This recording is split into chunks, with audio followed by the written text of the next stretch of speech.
Et on parle émergent ce matin, pays émergent, avec Michel Audebent. Il est spécialiste de tout ce nouveau monde. Bonjour Michel. Bonjour.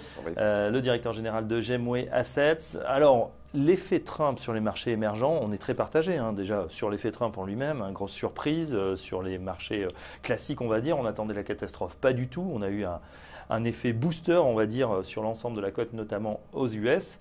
En revanche, on peut s'inquiéter maintenant, surtout en voyant les taux remonter assez vivement, sur l'impact sur l'ensemble des pays émergents. Comment vous analysez la situation, Michel? Alors, en effet, d'abord, je crois qu'il faut dire que globalement, on n'y voit pas grand-chose. Deux mots. Les émergents de manière endogène, c'est-à-dire les émergents en tant que tels, tout va très bien et tout va sûrement mieux que ça n'a jamais été le cas ces 4 dernières années. Donc, on a des pays qui ont, en termes de politique monétaire, une marge importante. Et ça, c'est peut-être important en réponse à votre question. C'est-à-dire qu'on peut avoir une politique un peu plus restrictive aux États-Unis sans que cela touche directement les émergents. J'ai bien dit un peu plus. C'est-à-dire si on a une, deux, trois hausses de 0,25% de taux de la Fed, les émergents pourraient très bien gérer ça. Si on avait quelque chose de beaucoup plus violent, bien sûr, ça aura un impact. Si ce n'est que la hausse des taux, vous le rappelez, hors taux Fed, dans la hausse de taux sur les marchés et la hausse du dollar a déjà un petit effet contraction de liquidité percée en tant que tel. Quand je dis que l'on n'y voit rien, c'est que sur les effets exogènes, cette fois, donc venant en particulier des États-Unis, n'oublions pas non plus début décembre l'Italie, on verra ce que donne le référendum de Renzi. A priori, vous me direz, ça n'a aucun impact sur les émergents, c'est vrai, si ce n'est que après 4 La panique ans, qu'on peut avoir chez nous peut quand même se refléter dans les flux notamment. Parce qu'au niveau des flux, on a vu qu'ils revenaient quand même depuis le début de l'année. Timidement, ça s'est accéléré. Certaines gestions des invités ici qu'on a eus, CPRAM, Pictet, sont assez positifs sur les émergents. D'autres commencent à y venir. Est-ce que justement, on ne va pas avoir un saisissement, on ne va pas se dire là, peut-être c'est le moment de réinvestir sur des zones un petit peu moins risquées? alors sûrement, en effet, modulo ces facteurs exogènes liés aux États-Unis, on en reparlera peut-être tout à l'heure si vous voulez, sur cet aspect flux, oui, il y a eu près de 150 milliards de rachats sur les fonds actions émergentes entre mai 2013, le tapering, et le Brexit, pour être simple, pour prendre deux dates que tout le monde connaît, donc juin de cette année. Depuis, on a près de 30 milliards de dollars de collecte sur les mêmes fonds actions émergentes. Donc 150 de sorties, 30 de collecte. Certes, ce n'est pas effacé, mais on voit bien, vous avez raison, qu'il y a un regain d'intérêt sur cette classe d'actifs. Et on voit bien également que des acteurs, qu'ils soient institutionnels, qu'ils soient multigestion ou banquiers privés, qui étaient très largement sous-pondérés, voire absents de cette classe d'actifs, commencent à y revenir. Alors l'effet Trump, on n'en sait rien, parce qu'on ne sait pas encore qui va être au Trésor, on ne sait pas vraiment encore qu'est-ce qu'il va appliquer dans tout ce qu'il a dit.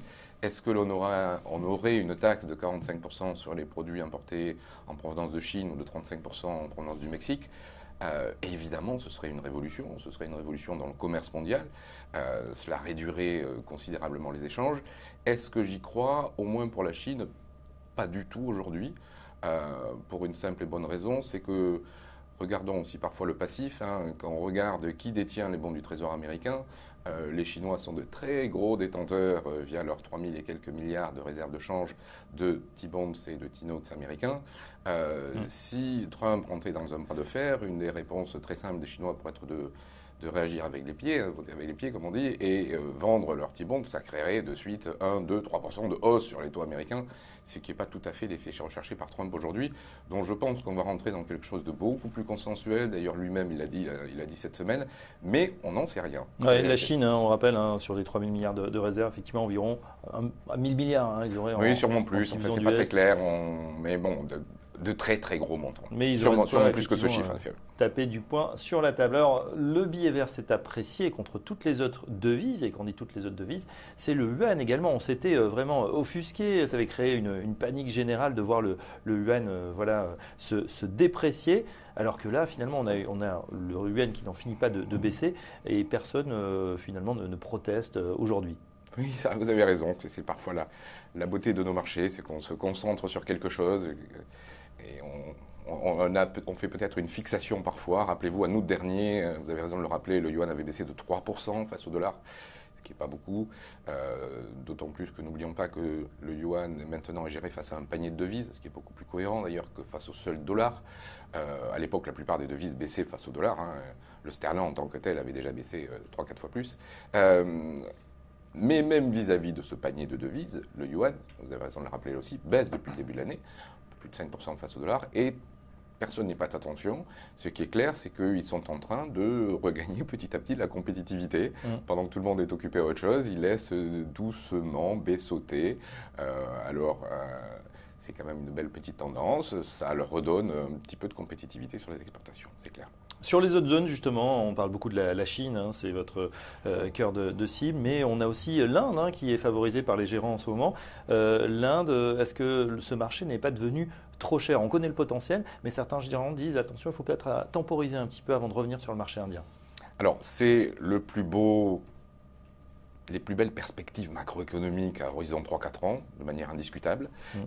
C'est le pays sur lequel on aura plus de 7% de croissance. Et je vous rappelle que notre scénario de croissance pour la Chine aujourd'hui est d'estimer qu'on va avoir une croissance convenable de 6,7%, sûrement jusqu'en juillet prochain, parce qu'en fait, en septembre, on a les élections du Politburo, et donc Xi Jinping va tout faire pour que ça se passe bien jusqu'à l'été prochain. Après, on pense que ça va plutôt baissauter, hein, qu'on ira vers des 6, voire un tout petit peu moins. En Inde, pas du tout, on est au-delà de 7 et on a tout pour rester au-delà de 7, 2017, 2018 et peut-être au-delà. À plus court terme, on est plus réservé pour deux raisons. Alors la première, vous l'avez évoqué, l'Inde est un marché qui, boursièrement, est cher depuis longtemps. Hein, ça fait bien 2 ans qu'on a, 2-3 ans qu'on a un marché qui, comparativement, quand on regarde secteur par secteur, on a quand même des valorisations qui sont bien tirées, on va dire. Un deuxième facteur nous a rendu plus négatifs encore ces derniers temps, et on est bien sorti de l'Inde ces derniers jours, hein, en fin de semaine dernière. La raison est la suivante, vous l'avez peut-être suivi, Modi a lancé une politique de démonétisation, c'est-à-dire que concrètement les billets de 500 et 1000 roupies n'auront plus cours à la fin de l'année. Ça veut dire que les Indiens peuvent échanger 4000 roupies, on va dire à peu près un peu plus de 50 euros, 55 euros à la banque contre d'autres billets ou les déposer sur leur compte d'ici la fin de l'année. Normalement, ils ne peuvent le faire qu'une fois. Et donc, tous ceux qui ont du cash sont aujourd'hui dans une situation très délicate. Alors, à la base, tout ça, c'était pour lutter contre un certain nombre de choses, dont le marché noir, bien évidemment. Si ce n'est que rappelons que tout ce qui avait déjà été investi dans des biens immobiliers, de l'or ou autre, il n'y a pas de souci. Là, ce qui est visé, c'est le cash. Pourquoi est-on sorti dans ce cadre-là? C'est que, ça, à notre avis, ça va avoir, certes à court terme, mais ça va avoir jusque peut-être en février-mars un facteur récessif très fort. On voit aujourd'hui que quasiment tous les mariages sont annulés parce que, bien, qui dit mariage dit cadeau, et qui dit cadeau dit donner en général, c'était le cas classique, donner du cash, et aujourd'hui le cash n'a plus cours. Alors petit 1, ça pose problème. Et vous racontiez que votre associé, hein, Bruno Vanier, qui est en Inde actuellement, a le plus grand mal à, justement, même aux distributeurs, il n'y a plus de cash. Hein, il n'y a plus de cash aux distributeurs. 2 chiffres, peut-être juste la part des billets de banque dans le PIB est de 14% en Inde. C'est un des taux très élevé, le plus élevé des émergents. On est plutôt vers 3-4% habituellement dans un pays émergent. Donc il y a beaucoup d'argent en circulation. Après, il faut voir à quelle vitesse elle tourne, mais il y a beaucoup d'argent en circulation. Les cartes bleues, puisque les cartes bleues existent, hein, mais elles représentent à peu près un tout petit peu moins de 10% des échanges. Et donc il faut faire monter aussi cette part, c'est l'enjeu hein, pour Narendra. Faire monter cette part, mais en attendant, ça risque de bloquer, donc prudence sur l'Inde. Prudence sur l'Inde, feu vert, en tout cas pour l'instant, pas de soucis majeurs sur la Chine. Malheureusement, on est au bout, on n'a pas le temps de parler des autres pays, mais en résumé, hein, Michel, pour l'instant, vous dites, voilà, pas tellement de visibilité sur cet effet Trump, il faudra attendre quelques mois, savoir quel est le gouvernement, les premières mesures, effectivement, notamment vis-à-vis du grand partenaire commercial chinois. Oui, chercher des points d'entrée d'ici la fin de l'année, mais pas tout de suite. Voilà, merci donc Michel Audemans, le directeur général de Gemway Asset.